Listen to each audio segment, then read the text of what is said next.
느헤미야 6장 1절에서 14절 본문 말씀을 제가 공독해 드리도록 하겠습니다.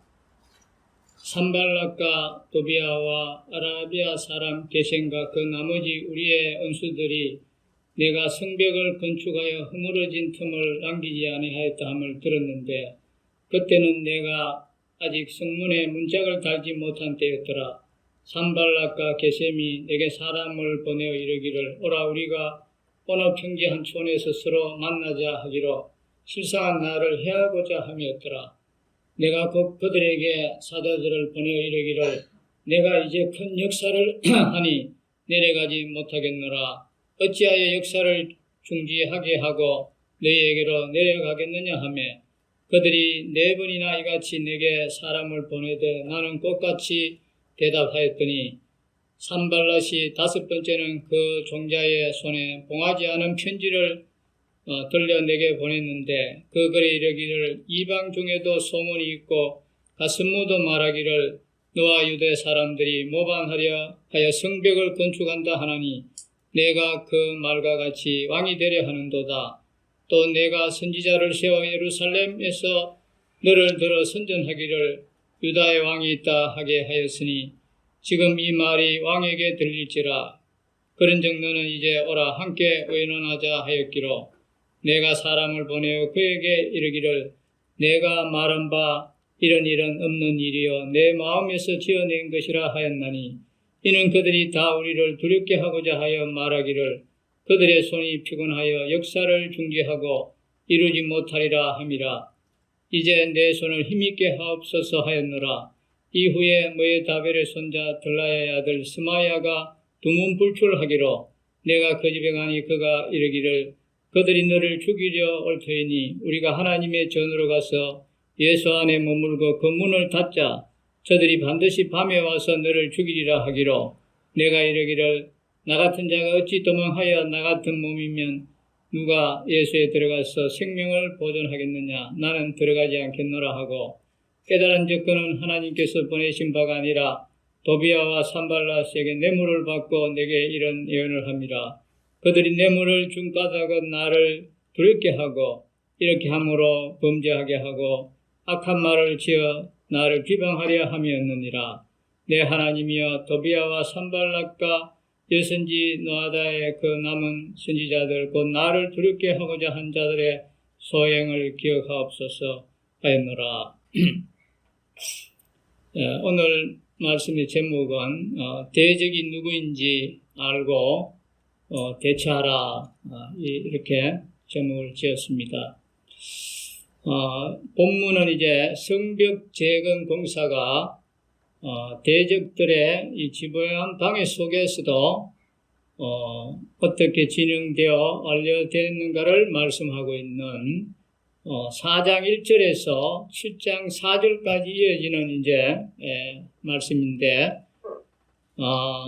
여기서는 이제 예루살렘 성벽 재건이 완료된 후 곧 느헤미야가 유다 지역에 총독으로 부임한 지 10여 년이 경과된 때에 있었던 일로서 느헤미야가 경제적인 문제로 발생한 이스라엘 공동체의 내부적 갈등을 해결한 사실을 이제 말씀했는 일종의 삽입 기사인 제5장이 지난번에 교제했던 내용입니다. 이 5장에 이어서 이제 다시 성벽 재건 관련 기사로 돌아와서 이 느헤미야를 제거하려고 하는 이방 대적들의 계교를 오늘 말씀에서 이제 주고 있는데 이상의 말씀에서 주님께서 또 보여주시는 교훈들을 받고자 합니다. 먼저 1절, 2절을 보시겠습니다. 산발락과 도비아와 아라비아 사람 게셈과 그 나머지 우리의 원수들이 내가 성벽을 건축하여 허물어진 틈을 남기지 아니하였다 함을 들었는데 그때는 내가 아직 성문에 문짝을 달지 못한 때였더라. 산발락과 게셈이 내게 사람을 보내어 이르기를 오라 우리가 어느 평지 한 촌에서 서로 만나자 하니 실상한 나를 해하고자 함이었더라. 이제 1, 2절에 보니까 이 산발락과 도비야, 게셈 등 이스라엘의 이 대적들이 느헤미야를 살해하기 위해서 이제 괴계를 꾸민 그러한 사실이 여기에 이제 나오고 있습니다. 즉 이스라엘의 대적들은 느헤미야를 유인해서 이 살해하려는 음모를 꾸민 것입니다. 성경은 그때를 이스라엘이 예루살렘 성벽을 다 세웠으나 아직 이 성문은 달지 못한 그런 때라고 기록하고 있습니다. 말하자면 예루살렘 성 중건 공사가 마무리되는 시점이었던 것입니다. 성이 이제 성으로서 재구시를 하려면은 성벽만 견고하게 세워서는 안 되겠지요. 성이 이제 재구시를 하려면 성벽을 견고하게 세우는 것은 물론이고, 이제 적이 쉽게 깨뜨릴 수 없는 튼튼한 뭐를 달아야 되겠습니까? 바로 이 문짝을 달아야 되겠지요. 문짝을 달아야 됩니다. 그러한 점에서 이스라엘 자손들은 아직 이 예루살렘 성 중건을 완료한 것이 아니었습니다. 이제 이스라엘 자손들은 온 힘을 모아서 이 성문을 달아야 했습니다. 그런데 이스라엘이 성문을 달므로써 예루살렘 성을 중건한다는 것은 이 대적들의 입장에서 보면은 이것은 돌이킬 수 없는 상황으로 가는 것이었습니다. 그들에게 있어서 이 예루살렘 성의 중건은 유다의 지역이 이제 자신들의 손아귀에서 완전히 벗어나는 것을 의미하는 것이었습니다. 그러므로 그들은 어떻게 해서라도 이 이스라엘이 성문을 닮으로써 성을 중건하는 것을 막아야 했습니다. 그런데 문제는 뭐가 문제였겠습니까? 이들에게 걸리는 것이 있었습니다. 바로 이 느헤미야가 이들에게는 가장 걸림돌이었습니다. 느헤미야가 있는 한은 이 예루살렘 성이 중건되는 것을 막을 수가 없었습니다. 그래서 이 대적들은 예루살렘 성이 중건되는 것을 막기 위해서 아직 성문을 달기 전에 바로 이들이 하려고 하는 게 뭡니까? 이 느헤미야를 예루살렘 밖으로 유인해서 살해하려고 하는 것이었습니다. 이 참으로 대적들은 그들에게 기회가 있을 때까지는 모든 방법을 동원해서 이 예루살렘의 중건을 막으려고 한 것입니다. 사단은 오늘의 우리 남부교회도 부흥되는 것을 좋아하지 않습니다. 우리 남부교회뿐만 아니라 어느 교회도 마찬가지겠지요. 어떻게 해서라도 허물어뜨리려고 하고 온갖 방법을 동원하는 것입니다. 교회 안에 거짓 교리를 가진 자가 들어오게 한다거나 또 성도들 사이에 교리적인 견해 차이로 갈등하게 하거나 또 일꾼을 뒤에서 비난하고 험담하고 일꾼을 낙심시키는 등 온갖 방법을 다 동원하는 것입니다. 우리는 마귀의 이러한 도구가 되어서는 안 된다는 것이지요. 항상 이런 부분에 우리가 조심해야 된다는 것입니다. 만일 느헤미야나 이스라엘 자손들이 방심하였다면 이 예루살렘의 중건은 무위로 돌아갔을 것입니다. 자, 이제 2절 한번 다시 보겠습니다. 2절에 산발락과 게셈이 내게 사람을 보내어 이르기를 오라 우리가 어느 평지한 촌에서 서로 만나자 하니 실상은 나를 해하고자 함이었더라. 2절에 보니까 산발락과 게셈이 느헤미야에게 사람을 보내어 어느 평지의 한 촌에서 만나자 이렇게 제안한 것이 나옵니다. 이 어느 평지는 요파 동쪽 16km 지점에 위치한 곳입니다. 그렇다면 대적들은 왜 이러한 곳에서 느헤미야를 보기를 원했겠습니까? 성경은 느헤미야를 바로 해하기 위함이라고 증거하고 있습니다. 즉 대적들은 이 예루살렘 성 중건을 진두지휘하는 이 느헤미야를 예루살렘 밖으로 유인해서 살해함으로써 이 예루살렘 성을 중건할 수 없도록 하려 했던 것입니다. 물론 이들은 느헤미야에게 회담을 제의할 때 아마 그럴듯한 타협안을 제시했을 것입니다. 어쩌면 예루살렘 성 중건만 포기한다면 이스라엘의 이 자치를 내가 인정해 주겠다 이렇게 제안했을지도 모릅니다. 하지만 그들이 제시한 이 타협안이 무엇이든 느헤미야가 그들의 요구에 만약에 응했다면 어떤 일이 일어났겠습니까? 느헤미야의 생명은 안전하지 못했을 것입니다. 그리고 물론 또 예루살렘 성의 중건도 중지되었을 가능성이 큽니다.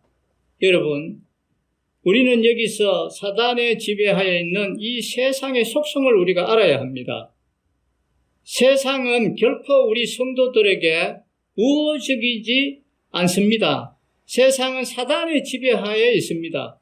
그래서 세상은 이 교회와 성도들에 대해서 적대적일 수밖에 없습니다. 국회에서는 차별금지법을 어떻게 해서라도 통과시키려고 지금 발버둥 치고 있지만 1,000만 그리스도인이 지금 기도하고 있고 반대를 하고 많은 수고를 하고 있기 때문에 지금 시행되지 못하고 있습니다. 그래서 우리도 이런 일에 깨어 기도하고 힘을 모아야 됩니다.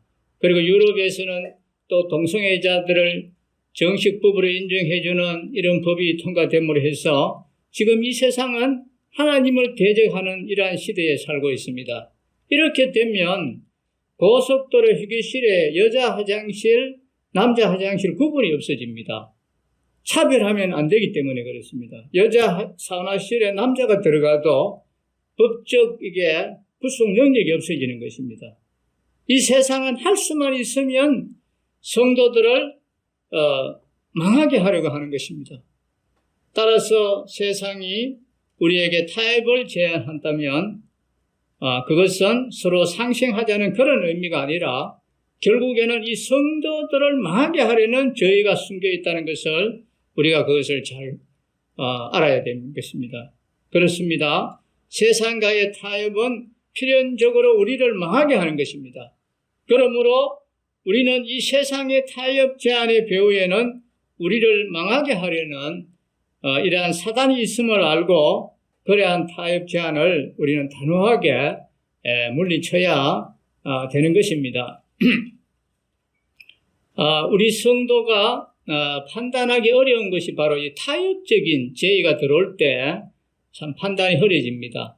강하게 핍박을 할 때는 우리가 정신을 바짝 차리게 되고 깨어 기도하기 때문에 이 성령의 인도에 민감하게 되어 있습니다.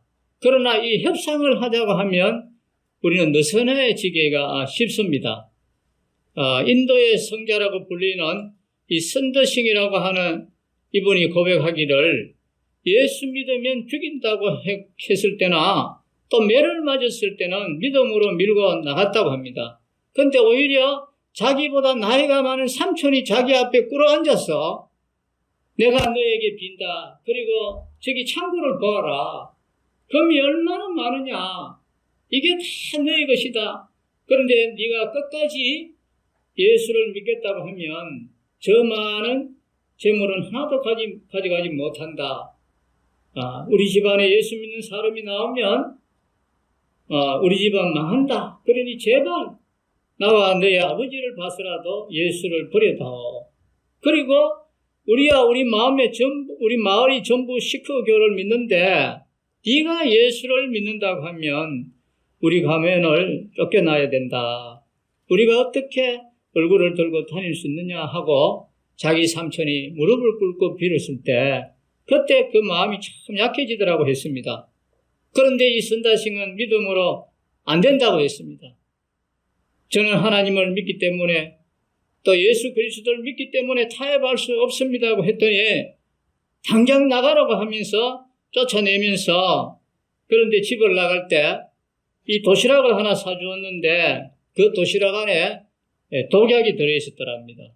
그 도시락에 독약이 들어있는 줄 모르고 먹고 그대로 넘어져서 인사불성이 되어 있었는데 그때 마침 선교사가 지프차를 타고 가다가 넘어져 있는 이 선도성을 발견했는 것입니다. 하나님이 보내주신 것이죠.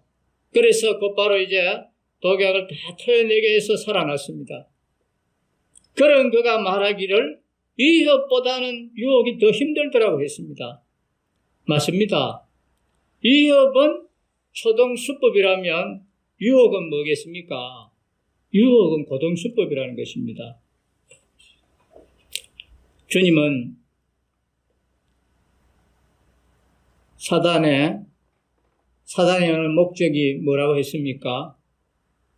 사단이 오는 목적은 바로 도둑질하고 죽이고 멸망시키기 위한 것이라고 경고했습니다. 우리는 그의 겉과 속이 판이하다는 사실을 우리가 기억해야 됩니다. 그가 양의 옷을 입고 접근할지라도 그 속은 바로 뭐라고 했습니까? 속은 노략질하는 일이라고 했습니다. 생명의 광명의 이 천사와 같이 보일지라도 실상은 우리의 대적자인 것입니다. 그는 우리를 위하는 자가 아니라 우리를 망하게 하는 자가 있다는 것을 우리는 꼭 기억해야 되는 것입니다. 사단은 특히 교회의 인도자들에게 자신과 타협할 것을 요구하고 있습니다. 저도 20년의 전임 사역을 하면서 영적 싸움을 많이 싸웠습니다. 참 에너지도 많이 필요했고 참 힘들었습니다. 그래서 어떤 형님이 사역을 마치고 어떠시냐 물었을 때 하여튼 왠지 모르게 사역할 때는 많이 힘들더라 하는 그런 이야기를 하셨는데, 왜냐하면 이 사단은 하나님의 교회를 무너뜨리기 위해서 제일 앞선자 일꾼을 넘어뜨리려고 온갖 발버둥을 다 칩니다. 때로는 어떤 데려가는 형제들을 통해서, 또는 그 육신적인 그런 형제를 통해서, 때로는 거짓 형제를 통해서 위협하기도 하고, 또 성도 간의 이간질도 하고 낙심시키기도 하는 다양한 방법으로 접근을 하는 것을 저도 많이 경험했습니다.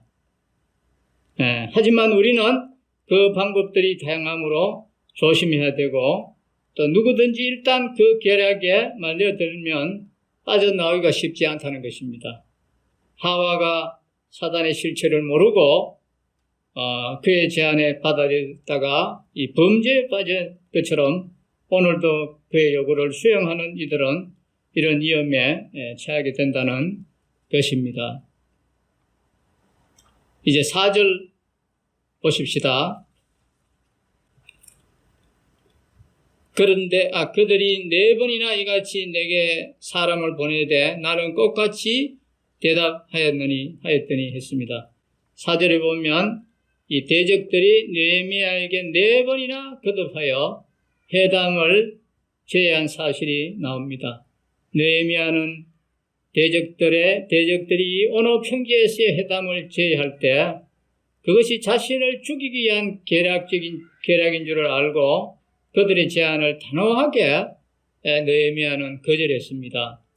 하지만 대적들은 그러한 단호한 거절에도 불구하고 무려 4번이나 동일하게 회담을 제안한 것입니다. 우리는 흔히 중요한 일을 할 때 한 번으로 하지 않지요. 몇 번 한다고 합니까?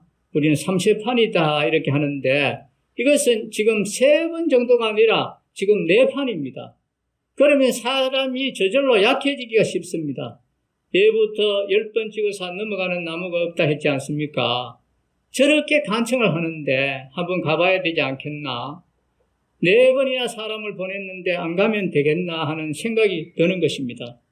그러나 우리는 하나님의 말씀에 합하지 않는다면 누가 아무리 권해도 우리는 딱 끊어버려야 하는 것입니다.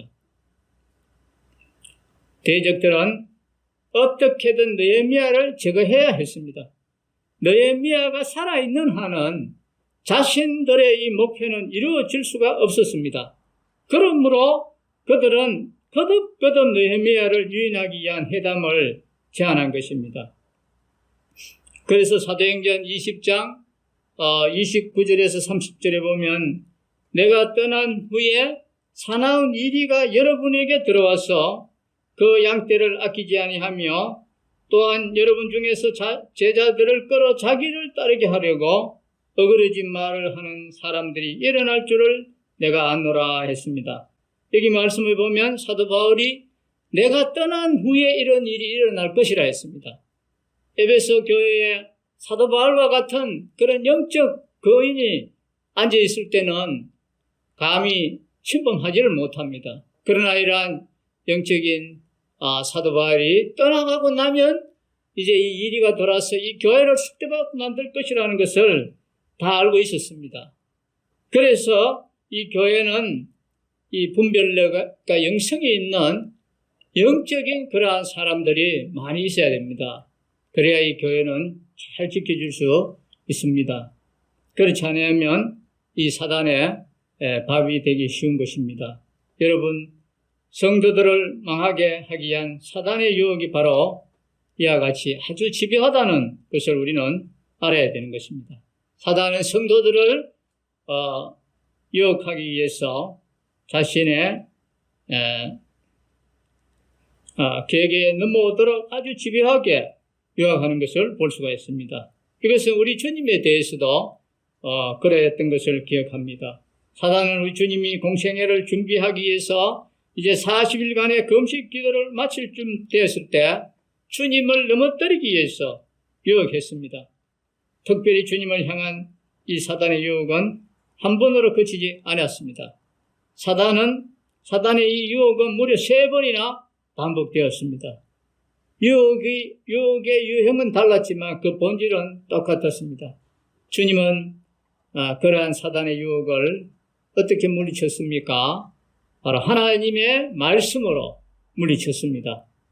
그러면 주님을 향한 사단의 유혹이 그것으로 끝났습니까? 그렇지 않았습니다. 사단의 유혹은 주님의 이 공생애 동안 계속되었습니다. 한 번은 주님이 가장 신뢰했던 제자 베드로를 통해서 유혹하기도 했습니다. 그런가 하면 사단의 유혹은 주님이 십자가에 달리신 때에도 있었습니다. 여러분, 이 얼마나 집요합니까? 사단은 정말 우리를 망하게 하기 위해서 최선을 다하고 있습니다. 그것이 그의 존재 목적이었습니다. 성도 여러분, 우리는 이러한 사실을 분명하게 알아야 합니다. 그래야 사단의 유혹을 늘 경계해야 하는 것입니다. 사단의 유혹을 한번 물리쳤다고 해서 안심하고 있어서는 안 되는 것입니다. 사단의 유혹은 계속되는 것입니다. 그리고 우리가 사단의 유혹을 거듭해서 받다 보면은 어느새 참 그럴듯하게 여기짐으로 해서 사단의 유혹에 빠질 가능성이 크다는 것입니다. 사단은 바로 이 점을 노리는 것입니다. 따라서 우리는 사단의 유혹에 일절 귀 기울여서는 안 되는 것입니다. 사단의 유혹이 올 때에 아예 우리는 눈과 귀를 닫아야 합니다. 그리고 하나님의 말씀에 더 우리가 창념해야 하는 것입니다. 그래야만이 이러한 유혹에서 우리가 이겨낼 수 있는 것입니다. 5절 이제 보십시다. 산발랏이 5번째는 그 종자의 손에 봉하지 않은 편지를 들려 내게 보냈는데 했습니다. 느헤미야의 대적들이 4번이나 사자들을 보내어서 그를 불러내려 해도 소용이 없게 되자 이번에는 대적들의 중심에 있는 산발랏이 봉하지 않은 편지를 그 종자의 손에 들려서 보낸 사실이 여기에 나오고 있습니다. 편지의 내용은 이제 6절과 7절에 걸쳐 나오는데 그것은 느헤미야가 유다 사람들로 더불어 모반하여 왕이 되려 한다는 것과 그러므로 그 문제를 의논하기 위해서 회담에 응하라고 하는 것이었습니다. 특별히 우리는 여기서 산발랏이 느헤미야에게 보내는 편지를 봉하지 않고 종자에게 들려보낸 사실에 주목해야 되는 것입니다. 편지를 봉하지 않았다는 것은 바로 무엇입니까? 그것은 누구나 읽을 수 있게 했다는 것입니다. 그렇다면 산발랏은 왜 자신이 느헤미야에게 보내는 편지를 누구나 읽을 수 있도록 봉하지 않았겠습니까? 그것은 자신이 쓴 내용을 누구나 읽을 수 있게 해서 이 느헤미야가 반역을 꾀한다는 소문이 신속하게 퍼지게 함으로써 느헤미야로 하여금 자기가 제안한 회담에 응하지 않을 수 없게 하기 위해서 그렇게 했습니다. 참으로 교묘한 술책이 아닐 수 없습니다. 아무리 반역을 도모하지 않았다고 해도 반역한다는 그 소문이 나면 반역자로 몰릴 가능성이 있습니다. 때문에 고대 왕정 사회에서 관리들은 그런 소문이 나는 것을 크게 두려워했습니다. 만일 느헤미야가 사람을 두려워하였다면 그 역시 이 산발랏의 회담 제의를 받아들였을 것입니다. 그러나 느헤미야는 결백한 자로서 하나님을 의뢰했고 결코 사람을 두려워하지 않았습니다. 비록 자신이 반역하려 한다는 소문이 나는 것을 피할 수 없다고 해도, 그래서 왕으로부터 반역자로 몰리는 일이 있다고 해도 그 일이 두려워서 산발랏과 손을 잡으려고 하지 않았습니다. 8절에 보면 느헤미야는 산발랏의 편지 내용을 거짓으로 일축하고 그의 회담 제의를 다시 한번 단호하게 거절했습니다. 결국 느헤미야를 해하기 위한 산발랏의 이 기막힌 술책도 그가 의뢰하는 하나님의 도우심으로 무의로 그치고 말았습니다. 여러분, 만일 느헤미야가 사람을 두려워했다면 어떻게 되었겠습니까? 그는 산발랏이 쳐놓은 그 올무에 걸리게 되었을 것입니다. 마찬가지로 우리가 하나님을 의뢰하지 못하고 사람을 두려워하게 되면 어떻게 될까요? 우리는 사단의 올무에 걸리게 됩니다. 사람을 두려워하게 되면 사람의 요구를 듣게 되어 있습니다. 오늘날 이 정치인들이 여론에 민감한 이유가 바로 사람들을 두려워하기 때문에 그렇습니다. 물론 이는 정치인으로서 당연히 취해야 할 태도입니다. 그러나 성도는 그것이 하나님의 뜻과 상반되는 것이라면 우리는 단호하게 배척해야 되는 것입니다. 우리가 사람을 두려워하여 하나님의 뜻보다 사람의 뜻을 따르게 된다면 결국에는 우리는 망하는 길로 갈 수밖에 없습니다. 여러분, 처음 왕이 될 때만 해도 경건하였던 이 사울이 결국에는 왜 망하는 길로 갔습니까? 점차 그는 하나님을 의뢰하지 못하고 사람을 두려워하였기 때문에 그렇습니다. 이렇게 성도가 하나님을 의뢰하지 못하고 사람을 두려워하면 이 사단의 올무에 걸려 망하게 되는 것입니다. 그러므로 우리들은 이 사람을 두려워해서는 안 되는 것입니다. 우리가 하나님만 의뢰하면 하나님은 모든 문제를 해결하여 주십니다. 7절 보십시다. 또 내가 선지자를 세워 예루살렘에서 너를 들어 선전하기를 유다의 왕이 있다 하게 하였으니 지금 이 말이 왕에게 들릴지라. 그런즉 너는 이제 오라 함께 의논하자 하였기로. 이제 7절에 보면 느헤미야에 대한 산발랏의 치졸하기 짝이 없는 그런 모함과 그의 근거한 회담의 제의가 나오고 있습니다.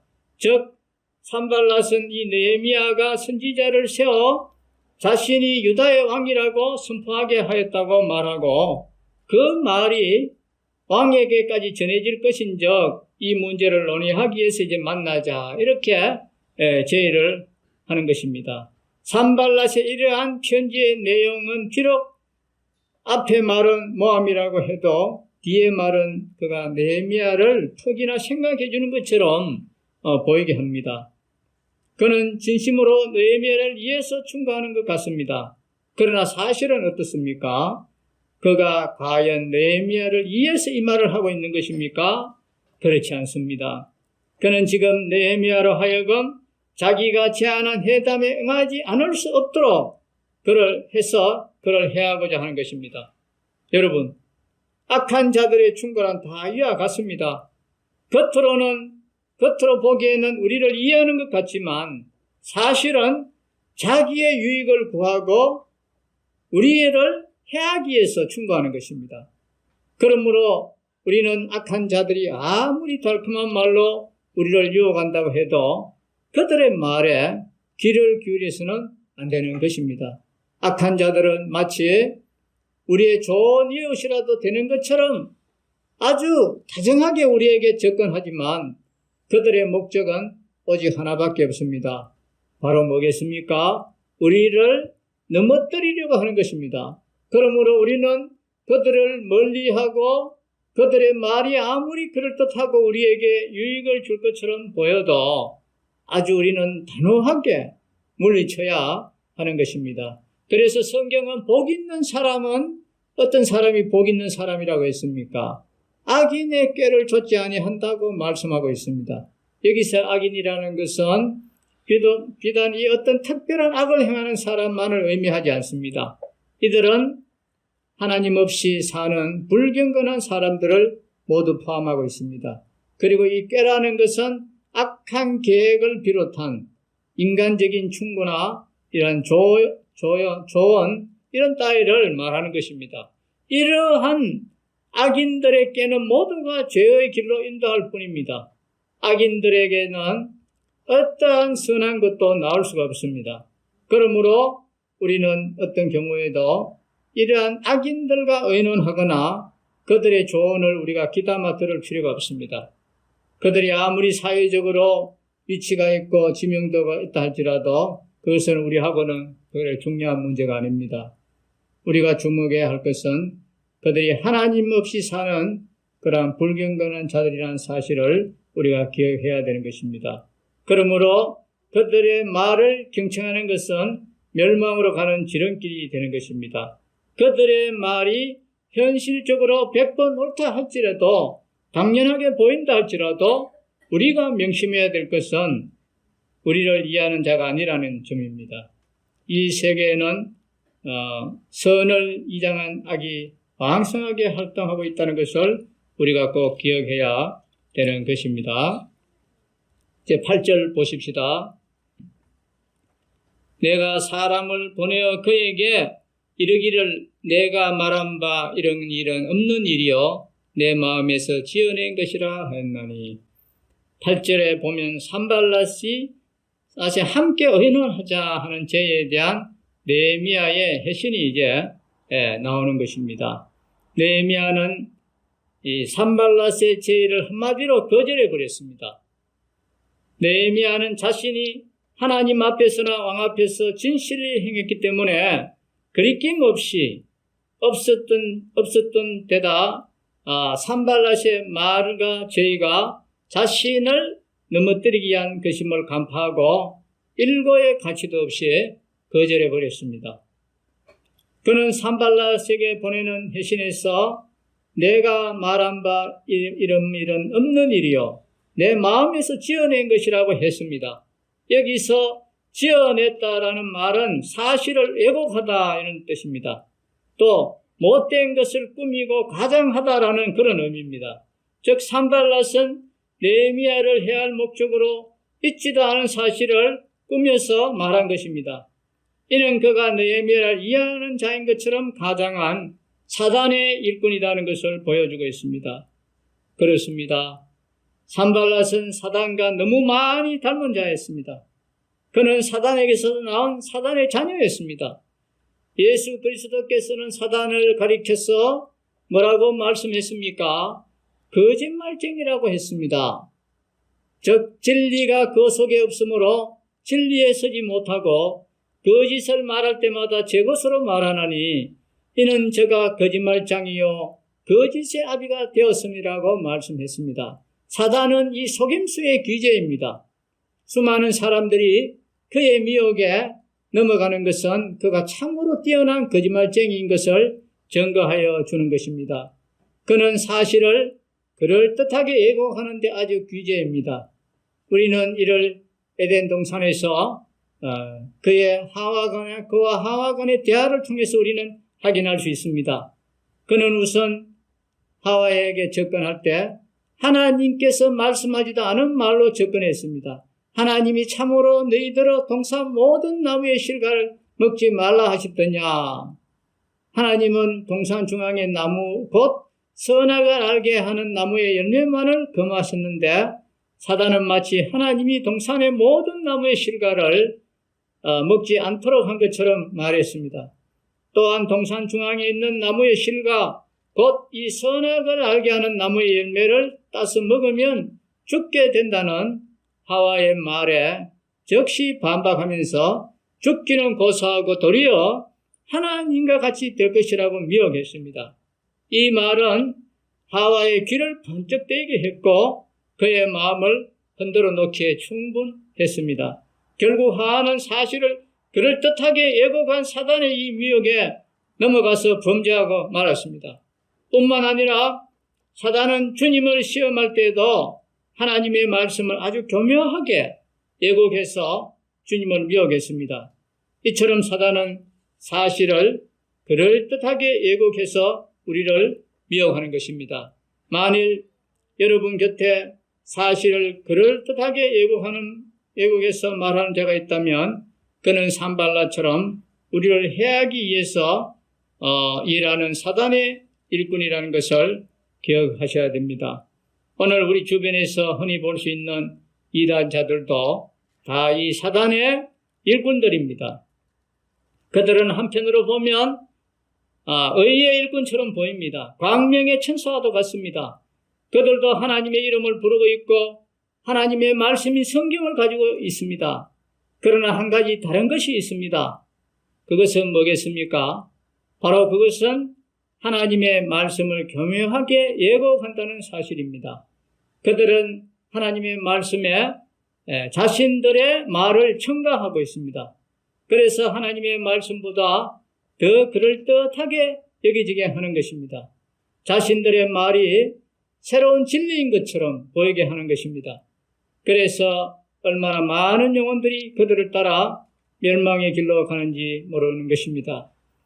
저희 시청에 이제 공무직에 제가 일하는 거기에도 보면 누가 휴가를 가려면은 대체 인력이 없어서 그래서 요청을 했더니 공공근로 하시는 분 한 분이 보내줘서 오시게 됐는데 이분이 보니까 점심시간에 기도를 식사할 때 기도를 하시더라고요.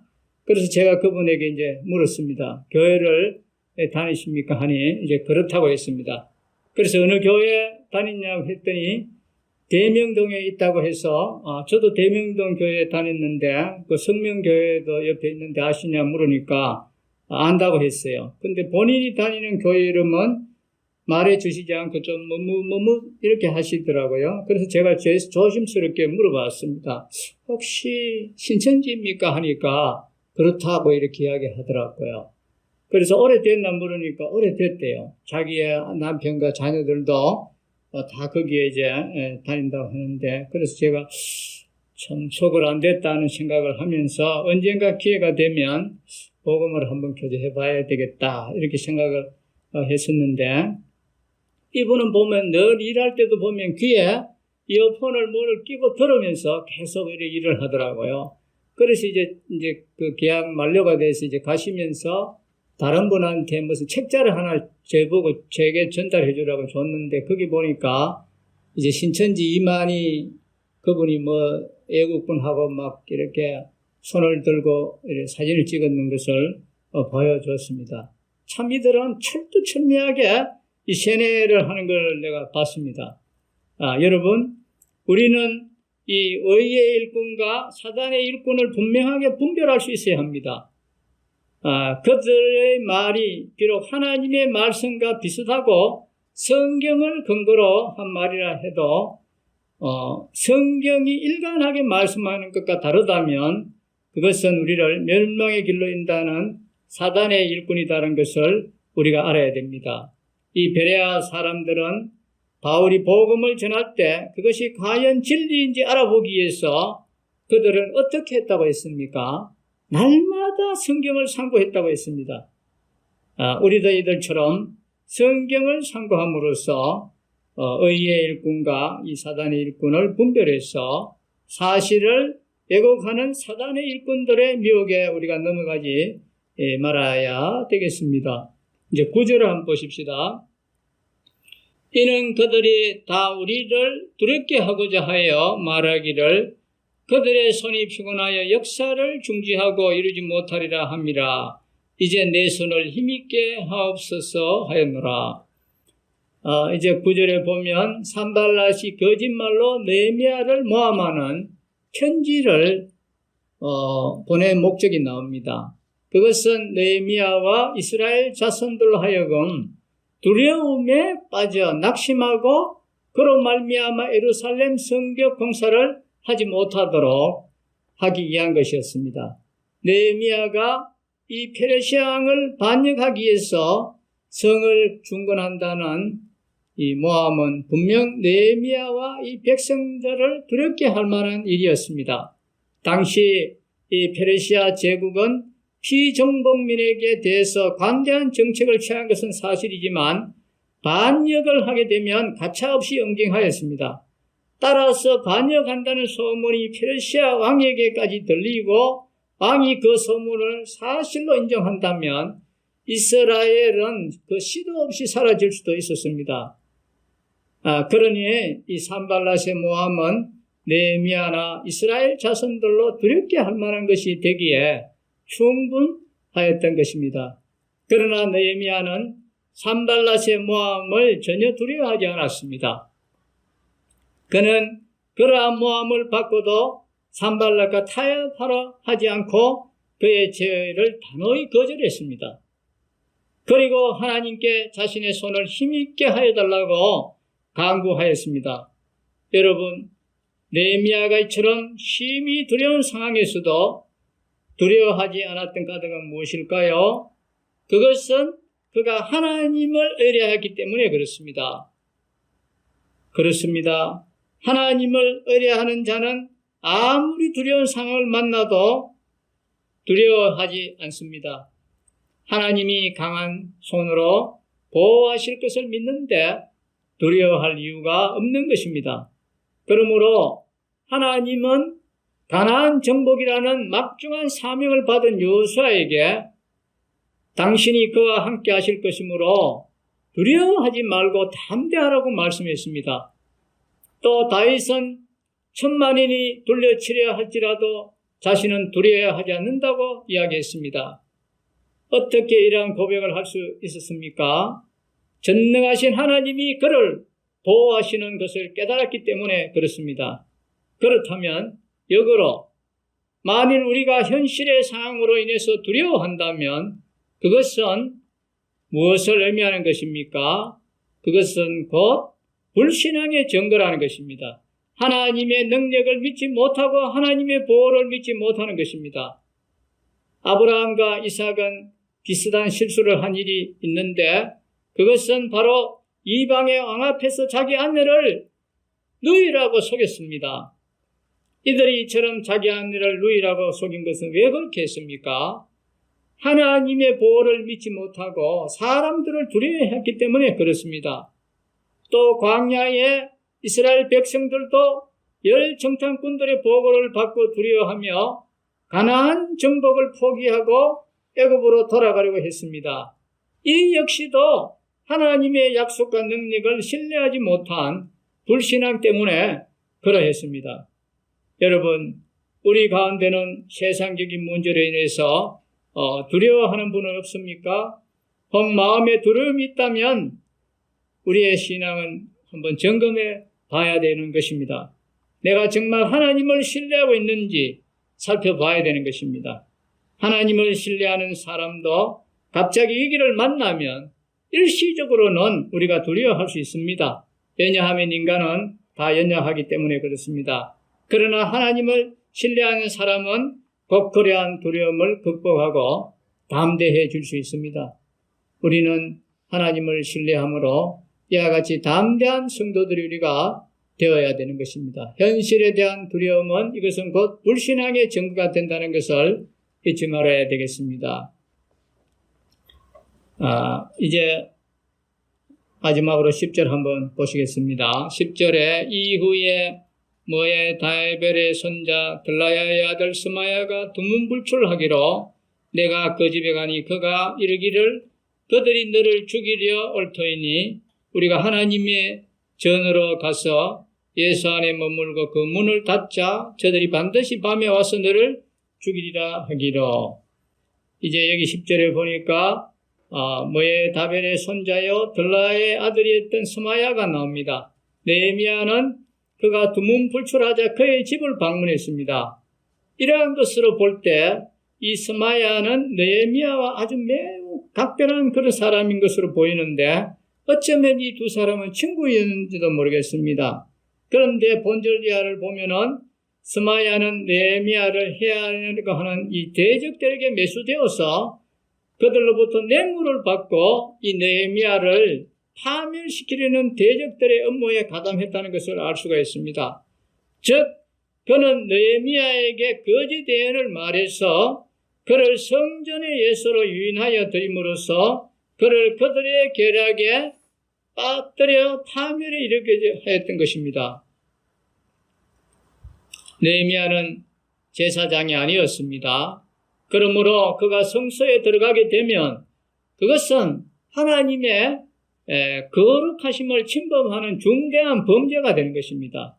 그런데 이 스마야는 느헤미야에게 대적들이 밤에 급습해서 그를 죽일 것이라고 하면서 느헤미야에게 이 성소로 들어가 숨자 하고 이렇게 제안을 하는 것입니다. 이로 보아서 스마야는 아마 제사장에 있을 가능성이 큽니다. 하여튼 이 느헤미야가 만일 스마야의 제안을 받아들여서 제사장만 출입할 수 있는 성소에 들어갔다면 어떻게 되었겠습니까? 그는 하나님으로부터 아마 징벌을 받거나 백성들로부터 비난을 받고 더 이상 이스라엘의 지도자로서 역할을 할 수 없었습니다. 그리고 이렇게만 된다면 대적들의 뜻대로 이제 되는 것이었습니다. 여러분, 이러한 점을 감안할 때 이 스마야는 참으로 악한 자라고 아니할 수 없습니다. 스마야는 느헤미야 같은 이스라엘 자손이요, 또 하나님을 섬기는 제사장이었고, 또 느헤미야와는 아주 각별한 사이였다고 볼 수 있습니다. 그러한 그가 느헤미야를 대적들에게 팔고자 한 것입니다. 느헤미야는 그를 친구로 여겼던 것 같은데 그는 도리어 친구를 배신한 것입니다. 우리는 이러한 스마야에게서 은30에 눈이 멀어서 스승이신 예수님을 배반하고 당국에 팔아넘겼던 바로 이 가룟 유다의 모습을 우리가 보게 되는 것입니다. 또 우리는 여기서 인간이 얼마나 신뢰할 수 없는 존재인가를 깨닫게 되는 것입니다. 예레미야를 통해 주님께서 말씀하신 것처럼 만물보다 거짓되고 심히 부패한 것은 우리의 마음이라, 사람의 마음이라고 했습니다. 그렇습니다. 도무지 정함이 없고 이기적이고 탐욕적인 에 끌려가는 것이 바로 인간이라는 것입니다.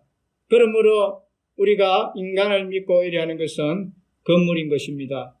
성경도 인생을 의지하라 말하고 말씀했습니다. 물론 이 말은 다른 사람을 믿지 말고 항상 의심의 눈치로 바라보라는 그런 말이 아닙니다. 우리는 다른 사람을 믿어줘야 하는 것입니다. 만일 우리가 서로 불신하고 하면서 산다면 이 세상은 어떻게 되겠습니까? 사람이 살 수 없을 정도로 아주 삭막한 되겠지요. 여기서 말하는 것은 인생은 우리가 전심으로 믿고 따를 만한 존재가 되지 못한다는 것입니다.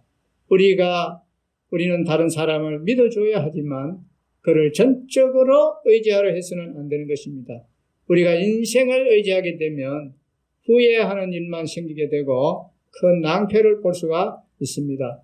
그러면 우리가 전심으로 의지하고 따를 분은 누구이십니까? 오직 우리는 하나님밖에 없으십니다. 그분은 늘 변함이 없으신 분이시고 우리에게 주신 약속들을 온전히 이루시는 그러한 분이십니다. 이 사실을 우리가 기억함으로써 하나님만 의지하고 인생을 의지하지 않는 우리가 되었으면 좋겠습니다.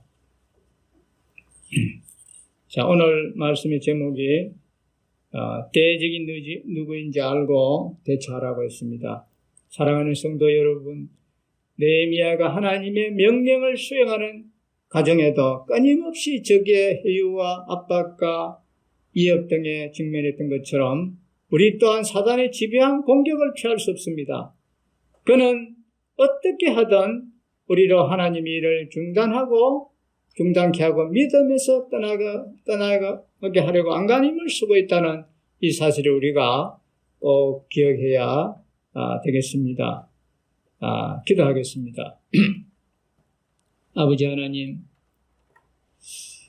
이스라엘의 대적 산발락과 도비아 등은 이스라엘의 성벽 재건이 완성되는 것을 방해하기 위해서 가장 핵심적인 지도자 느헤미야를 살해하기 위해서 온갖 그러한 계략을 꾸미는 것을 보게 되었나이다. 오늘날 사단은 역시 하나님의 이 교회가 부흥되고 성장하는 것을 원치 않습니다. 온갖 방법으로 교회를 허물어뜨리려고 애쓰고 있다는 이 사실을 기억하면서 우리는 이러한 사단의 도구에 우리가 서이지 않도록 항상 조심하고 깨어 있어야 되겠습니다. 형제를 사랑하고 남을 나보다 낫게 여기며 한 마음과 한 뜻으로 복음과 협력하는 우리 성도들이 되어서 이 남북교회가 든든히 지켜지고 하나님의 뜻을 이루는 저희들이 되기를 바랍니다. 코로나가 심해지는 이러한 가운데 우리 남북교회 성도들을 한 사람도 확진자가 없도록 지켜주심으로 우리가 예배 드리는데 어려움을 당하지 않고 우리 성도들이 일상생활을 하는데 어려움을 당하지 않도록 주님 지켜주시고 이제 공고한 이러한 환난의 시대를 우리가 겪어가고 있습니다.